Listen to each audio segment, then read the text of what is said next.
बिस्मिल्लाहिर्रहमानिर्रहीम। मेरे पाकिस्तानियों, मुझे आज खौफ है कि पाकिस्तान उस रास्ते पे निकल गया है जो हमारे मुल्क की तबाही का रास्ता है। और मुझे खौफ आ रहा है कि अगर अभी हिकमत ना इस्तेमाल की गई, अगर अभी अपने अकल का ना इस्तेमाल किया, तो हम शायद वहां पहुंच जाएं जिधर ये टुकड़े हम वापस जमा नहीं कर सकेंगे अपने मुल्क के।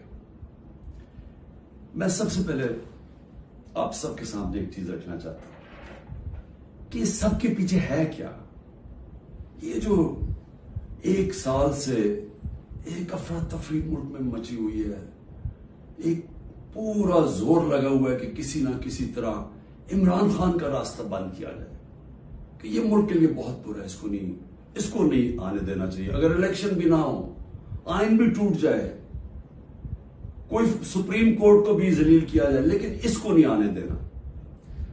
इसके पीछे है क्या? मैं जरा आपको पहले ये ग्राफ दिखा दूं। ये जो आपके सामने है, ये जरा ग्राफ देखिए। ये है सर्वे का रिजल्ट। ये सर्वे का रिजल्ट में ये जरा इधर देख लें कि 70% इस वक्त तहरीक इंसाफ की मकबूलियत है पाकिस्तान में। बाकी सारी पार्टीज की मिला के भी तो जो मकबूलियत है, उन सबको अब खौफ है कि इलेक्शन अगर आ गए तो ये हार जाएंगे। अब ये पीडीएम की जमातों ने तब से फैसला किया हुआ है कि इलेक्शन भी नहीं लड़ना, क्योंकि इलेक्शन अगर हो गया तो इमरान खान आ जाएगा, और अगर इमरान खान आ गया तो उनको ये नहीं फिक्र कि मुल्क को अच्छा होगा या बुरा होगा। उनको फिक्र ये है कि इन्होंने अरबों रुपए के अपने करप्शन के केस माफ करवा लिए, और इनको डर ये लगा हुआ है कि जो 30 साल से मेहनत से इन्होंने पैसा चोरी का इकट्ठा करके बाहर रखा हुआ है, किसी तरह उस पैसे के ऊपर यानी वो महफूज रहे। और खतरा इमरान खान से है, क्योंकि बाकी तो सब मिले हुए हैं। अब इसकी वजह से ये सारा मुल्क तबाही के रास्ते पे जा रहा है, कि सिर्फ इस खौफ से कि हमारा आपके पैसा ना ये आके एनआरओ ना वापस ले ले, बस ये वजह है कि ये आमने सामना खड़ा कर रहे हैं मुल्क की सबसे बड़ी जमात और मुल्क की फौज को। और ये कामयाबी से ये कर रहे हैं क्योंकि ये पुराने 30 साल के पुराने सियासतदान हैं। ये जाके वहां डराते उनको कि सर वो आपको हटा देगा आके। मैं बार बार कह बैठा हूं कि मैं इदारों के अंदर इंटरफेयर नहीं करता, मैं कह बैठा हूं, बार बार पैगाम पहुंचा बैठा हूं, लेकिन वहां से डराते जी आके हटा देगा आपको, फौज में इंटरफेयर करेगा। अगर इंटरफेयर करना होता, जब मुझे पता था कि पिछला आर्मी चीफ मेरे खिलाफ साजिश कर रहा था, आखिरी महीनों में मुझे आईबी की सारी रिपोर्ट थी, तब मैं उसे हटा देता, क्योंकि मैं नहीं चाहता था कि एक इदारा जो कि बचा हुआ है, बाकी इदारों को तो इंटरफेयर करके हमने तबाह कर दिया है, मैं ये नहीं चाहता था वो तबाह। और मैं आज जरा पहले तो ये पीडीएम के ऊपर बाद में आता हूं, मैं जरा फौज के ऊपर बात कर लूं। देखिए, मैंने सारी दुनिया में अपनी फौज का क्यों दिफा किया? क्योंकि मेरा तो इंटरनेशनल था, मेरी तो आवाज बाहर जाती थी। जब भी कुछ होता था, खास तौर पे वॉर ऑन टेरर में, तो जब पाकिस्तानी फौज को दोगला कहा जाता था, बुरा भला कहा जाता था, तो मैं एस नोन फेस था, तो मुझे ये CNN, BBC कितने मेरे इंटरव्यूज किए। आप मेरे सारे बाहर इंटरव्यूज सुने। जिस तरह मैंने अपनी फौज को का दिफा किया, उसको डिफेंड किया, मुझे एक और पाकिस्तानी बताएं जिसने इंटरनेशनल मीडिया पे किया। यहां तो खैर हम कहें, यहां तो कोई मसला नहीं है, बाहर जिधर पूरी एक बाहर की लॉबीज बैठी हुई है जो चाहते हैं कि पाकिस्तान की फौज कमजोर हो, उन्होंने पूरी कैंपेन चलाई हुई थी। तो मुझे ये फख्र इसलिए है कि मैंने इसलिए नहीं किया कि मुझे कोई फौज ने कोई चीज दे देनी थी, मैंने इसलिए किया कि मैं एक आजाद आदमी हूं। मैं गुलामी कभी किसी की कबूल नहीं की। मुझे जितनी मुझे दावतें थी कि बाहर रह लो, जितने मेरे कनेक्शन थे, जो जितना मुझे इज्जत मिलती थी, बरतानिया की मैं बात कर रहा हूं, मैंने तो कभी नहीं सोचा कि मैं अपने मुल्क के अलावा कहीं रह सकता हूं। मैं हमेशा इस चीज का, जैसे जब बड़ा हो रहा था, चाहता था कि कभी हम वो गुलामी ना करें जो मेरे माँ बाप की, हमारे बड़ों ने की थी, अंग्रेज की गुलामी। ये मेरे बचपन में मेरे से था। मैंने कभी किसी की गुलामी नहीं की। ला इलाहा इल्लल्लाह, किसी इंसान के सामने मैं नहीं आज तक झुका। तो मैं समझता था कि किसी और बाहर के मुल्क में रहना, मैं जो मर्जी कर लूं, मैं सेकंड क्लास सिटीजन हूं, वो मेरा मुल्क तो नहीं है।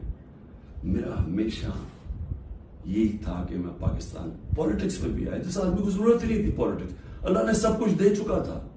कौन मुझे एक आदमी बताएं जिसको सब कुछ हो?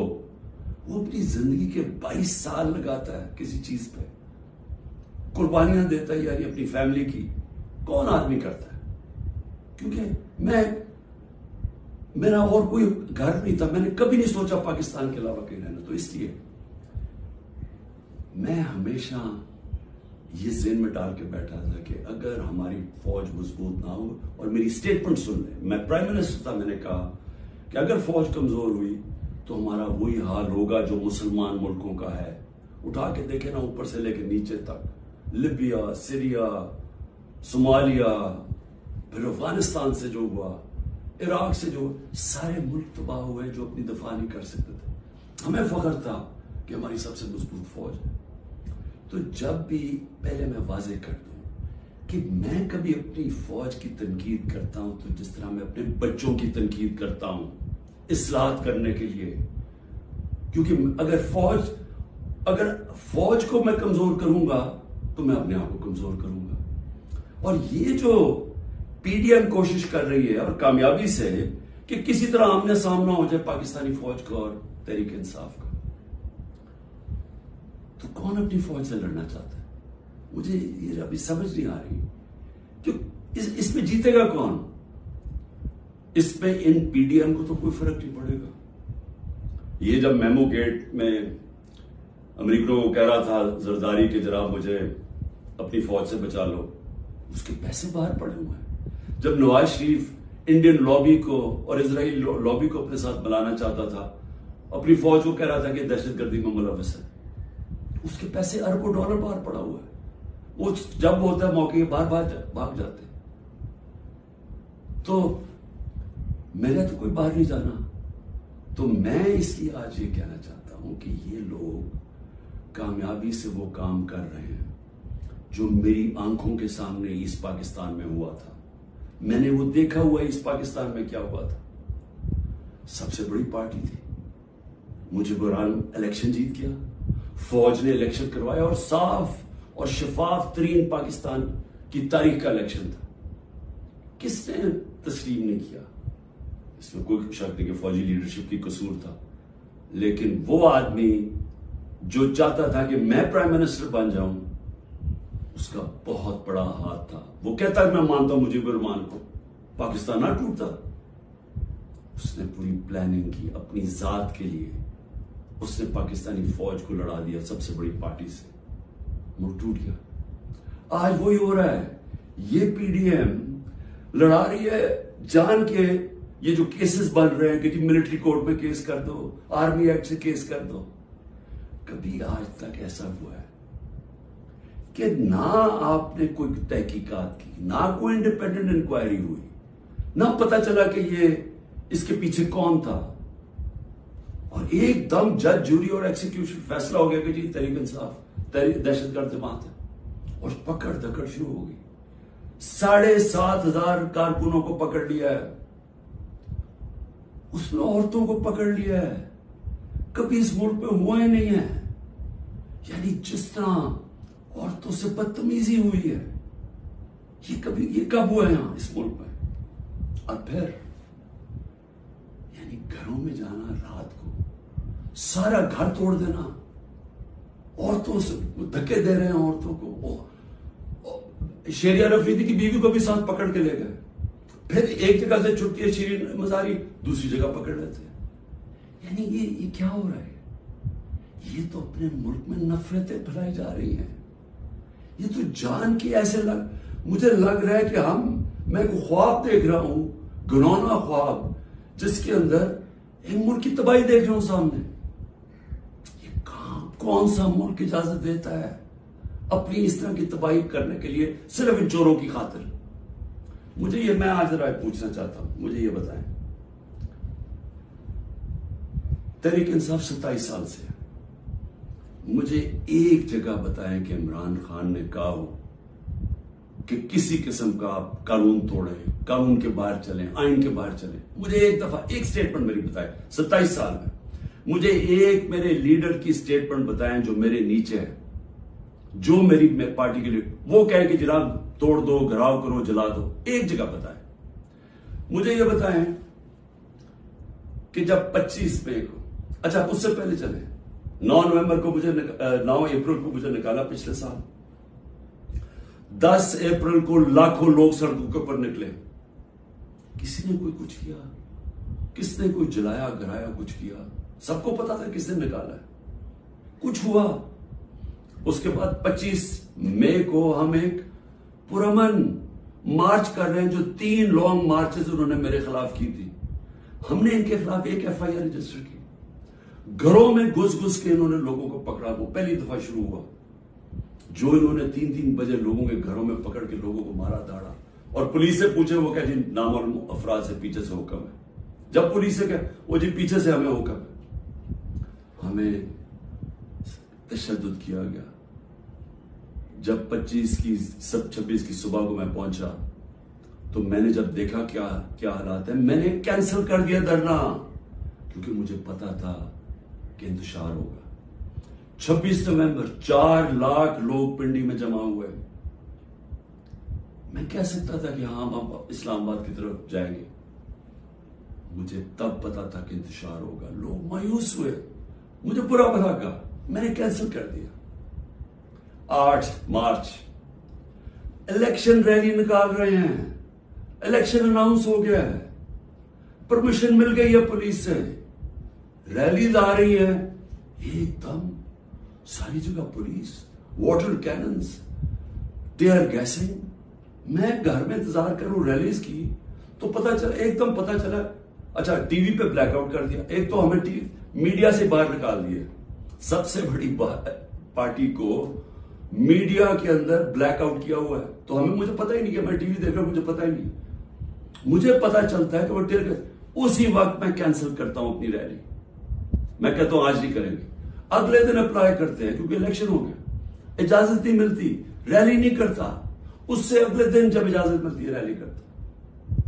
और उसके अंदर 8 जिले शाह का कत्ल किया, लोगों को मारा, बाजू टूटे, कुछ किया, एक इलीगल एक्ट किया। फिर मेरे घर पहुंच गए 14 मार्च को, मेरे घर पहुंचे जी।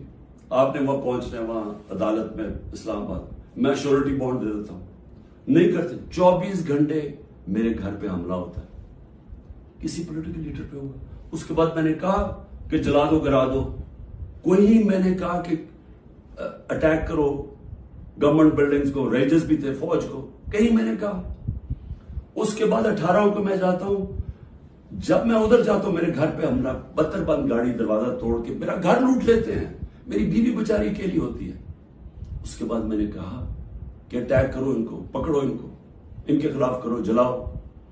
फिर जब मेरे ऊपर पूरा मुझे कत्ल करने की साजिश होती है वहां जुडिशल कॉम्प्लेक्स में, अल्लाह ने पता नहीं मुझे कैसे बचाया। तो जब मैं वहां से बचता हूं, क्या तब मैं कहता हूं कि इनसे बदला लो, कुछ करो? क्योंकि अंदर तो सारे रेंजर्स थे, नामालूम अफराद थे अंदर उसके, मुझे तो पता था कौन। क्या मैं कोई स्टेटमेंट देता हूं कि अटैक करो इनको? तो मैं समझने की कोशिश कर रहा हूं कि जब ये मुझे पकड़ते हैं वहां से, मैं सुबह 9 मई को जाने से पहले कहता हूं कि अगर वारंट है तो मैं तैयार हूं अरेस्ट देने के लिए, मेरी स्टेटमेंट है। और मैंने कहा कि इसके कॉन्सिक्वेंसेस हो सकते हैं अगर आपने मुझे इस तरह उठाया, आपको तैयार होना चाहिए। क्योंकि मुझे उस दिन पता था इन्होंने कुछ करना, आराम से पकड़ लेते, पुलिस से पकड़वा देते। सारी दुनिया के अंदर इमेज गया है कि पहले शीशे तोड़ के सर पे मेरे डंडा मारा, लोगों को जख्मी किया, और मुझे ऐसे पकड़ के लेके जा रहे हैं जैसे कोई दहशतगर्द है कि पाकिस्तान का सबसे बड़ी डेमोक्रेटिक पार्टी का सरबराह नहीं। 12 इलेक्शन असेंबली में मैं नेशनल असेंबली के जीता हूं, जो वर्ल्ड रिकॉर्ड है, और ऐसे लेके जा रहे हैं जैसे मैंने कोई जुर्म, मैं कोई दहशतगर्द हूं। अब उसके जो इमेजेस थे उसका रद्द-ए-अमल आना था। और यहां मैं कहना चाहता हूं कि ये पूरी साजिश हुई है, इन्होंने बड़ी प्लानिंग के तहत किया। हमारे पास अब सारी एविडेंस आ गई है, हम अदालत में जाने लगे कि जुडिशल कमीशन बनाई जाए, तहकीकात की जाए कि एक पार्टी ने इतनी अपनी तवील स्ट्रगल में, जब उसने कभी वायलेंस की तरफ गई ही नहीं है, तो वो एकदम ये कैसे जाके जलाना शुरू होगा। और इसको तो, इसके ऊपर तो सबसे पहले आईजी पंजाब को बुलाएं, ये जो जिन्ना हाउस में हुआ है।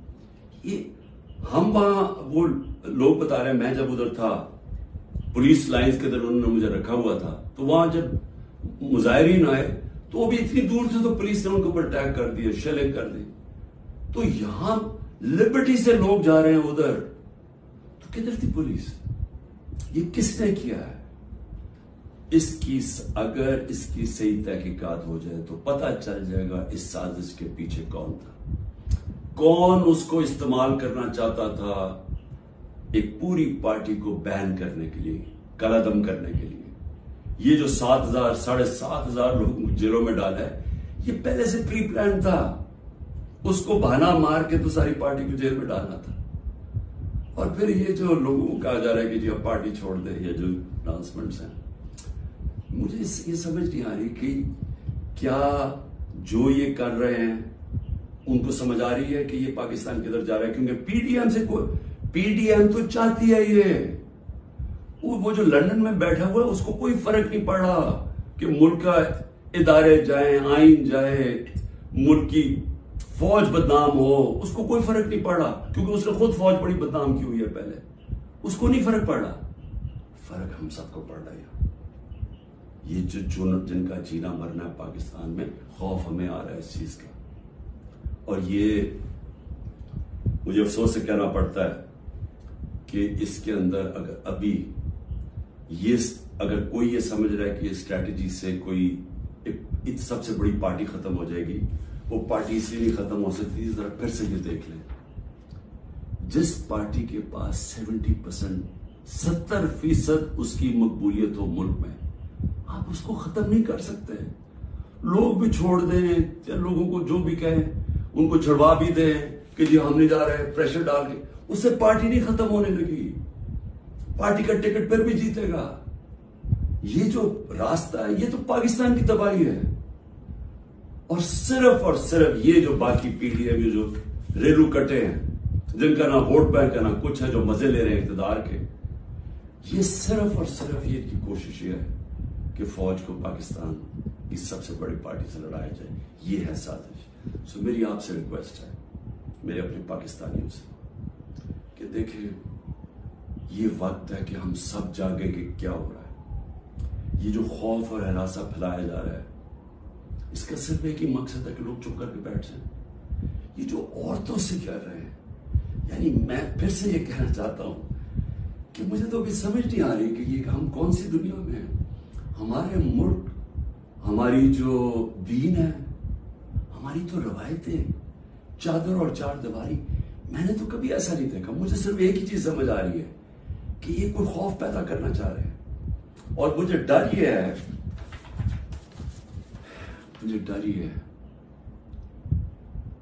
कि इसका बहुत बड़ा बैकलैश आने वाला है, जो हमारे मुल्क को मजीद और नुकसान पहुंचाएगा। अभी तक कोई जो बात नहीं कर रहा, सरकारी बिल्डिंग्स की बात कर रहा, और मैं जब कहा हमने इंशाल्लाह हाई कोर्ट में जा रहे हैं कि जुडिशल कमीशन फौरी बनाई जाए, क्योंकि हमारे पास अब सबूत आ गए हैं। हर जगह हमें लोग नजर आए जो हमारी पार्टी के नहीं थे, जिनके पास बंदूकें भी थी, पिस्टल भी थे, जो आगे कह रहे थे कि अटैक करो कोर कमांडर हाउस। मियां वाली के लोग इतने खुश थे, वो जो हमारा जहाज चौक जैसे कहते थे, वो किससे जलाया? वो तो सारे एक मेरा कारकुन कह रहा है कि जब उनको पता चला उन्होंने रोकने की कोशिश की। कोई नामालूम अफराद थे, इसमें तहकीकात होनी चाहिए। जिस तरह जिना हाउस, रेडियो पाकिस्तान कैसे जल गया? आप देखें मुजाहरा कहीं और हो रहा है, रेडियो पाकिस्तान उधर जल जाता है, उधर तो बंदा ही नहीं कोई होता। और आजकल तो फेस रिकग्निशन हो सकती है नादरा के जरिए, पता चल सकता है कौन है। तो इसके लिए इंडिपेंडेंट तहकीकात चाहिए। मैं जरा सिर्फ अभी गिरा दूं, अब तक 25 लोग शहीद हो चुके हैं। दुनिया में 25 लोग शहीद हो जाए, कोई सोच रहा है कि किस तरह पुरअमन एहतजाज करने वालों को गोलियां मारी गई, सीधी सीधी गोलियां मारी गई हैं। 25 अब तक शहीद हो चुके हैं और सबसे ज्यादा खतरनाक 700 लोग इस वक्त गोलियों की बूंद से गोलियां लगी हुई जिनको अस्पतालों में 700। अब तक 7,500 हमारे कारकुनों को जेलों में डाला हुआ है, 7,500, जिसमें मैंने कहा ख्वातीन की भी एक तादाद है। और हमें सबसे ज्यादा खौफ है कि उनसे बड़ा बुरा बर्ताव किया जा रहा है। और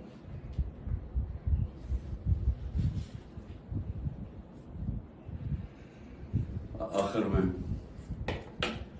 मैंने अभी सुना है कि जनाब 40 दहशतगर्द मेरे घर में हैं, जिनको मैंने पनाह दी हुई है, और कहा जी कि हम इनके ऊपर कोई घर के ऊपर कार्रवाई होगी 40 दहशतगर्द को पकड़ने के लिए। मेरी रिक्वेस्ट है आपको कि 40 दहशतगर्द अगर घर में हैं तो मेरी जिंदगी को भी खतरा है, मेहरबानी करके जरूर आए यहां। लेकिन इस तरह ना आए कि कोई दावा बोल के, इस तरह करें, सर्च वारंट लेके आए, एक मौसम माशरे की तरह आए कि कोई नाम तो दे, ये दहशतगर्द है कौन, और आए, हम आपको सारी दिखा देते हैं घर में किधर है, कितने दहशतगर्द है। शायद मेरा ही फायदा करवा देंगे कि अगर कोई छुपा हुआ वो दहशतगर्द है। लेकिन इसको एक बहाना ना बनाए। जिस तरह हमारे लोगों को पकड़ रहे हैं, जिस तरह इसको इस्तेमाल किया गया है तहरीक इंसाफ के ऊपर क्रैक डाउन करने का, इसको भी इस्तेमाल ना करें कि जिस तरह कि जी इमरान घर 40 दहशतगर्द छुपे हुए हैं तो हमला कर दो। तो इसलिए मैं आज सबको कह रहा हूं कि इस वक्त इसको और आगे ना बढ़ाएं, क्योंकि ये बढ़ती जाएगी, किधर तक जाएगी बात?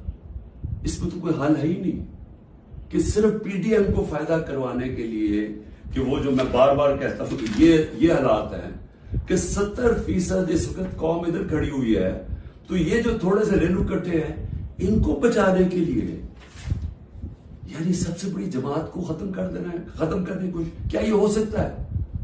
इसलिए अभी भी वक्त है, अकल करें, बात करें, मसला हल करें। और मसला एक ही है, मसला किसी से पूछ लें, तहरीक इंसाफ की बात नहीं कर रहा, किसी से पूछ लें कि इस मुल्क में सियासी इस्तेकाम आ ही नहीं सकता जब तक आप इलेक्शन ना करवाएं। मैं 1 साल से यही कह रहा हूं, मैं आज भी यही कह रहा हूं कि इसका सिर्फ हल इलेक्शन है। और मैं तब से इंतजार कर रहा हूं कि कोई बातचीत करे इस पे। जिन लोगों से हम बात करते हैं वो इलेक्शन का नाम ही नहीं सुनना चाहते, वो अजीब अजीब बातें करते हैं कि जी अक्टूबर और उससे आगे चला जाए। तो वो तो ये तो होना ही नहीं। अगर ये आज 70 है तो ये और बढ़ जाएगा आगे, लीड और इनकी बढ़ जाएगी। तो उन्होंने तो इलेक्शन नहीं करवाना। तो जो करवा सकते हैं, मेरी आज आपसे अपील है, इस मुल्क को बचाएं और इलेक्शंस करवाएं। शुक्रिया। कितना